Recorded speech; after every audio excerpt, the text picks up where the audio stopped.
There's so many things I like about CSSP. It's such a unique organization that provides not only leadership development, but also business acumen in terms of scientific society business activities, which is really, really important. I think oftentimes is overlooked by particularly academics as they become involved in scientific societies, and just how important that is. And CSSP provides all that in terms of networks of science leaders that come from diverse societies, different sizes, different disciplines, different business models. And so you learn just so much about what can be and what you can bring back to your own society. And then you make leadership networks that, for me, have lasted ever since. In addition to the leadership and the business acumen, it's just the depth of science that you're exposed to. I believe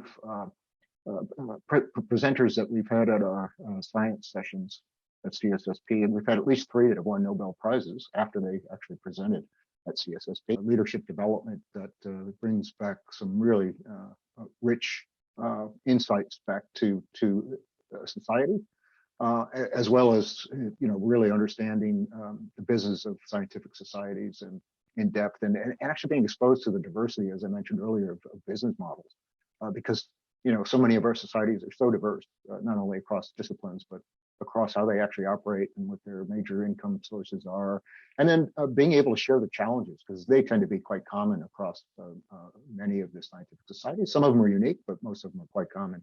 And just working through that just brings back all kinds of really deep insights in terms of how you can improve your own society. The other is just learning about governance and what is proper governance.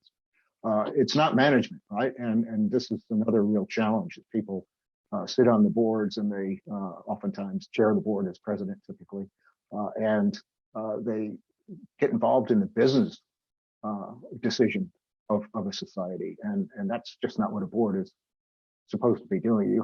The other dimension is the science policy piece, which actually really is something that CSSP has done well in terms of getting leaders in the House and leaders of the National Science Foundation and other science agencies in to address the group and interact with the group in a meaningful way, which really is enlightening. And that provides some real insights that, again, you can bring back to your society or your universities if you're at a university, or your business if you're in business.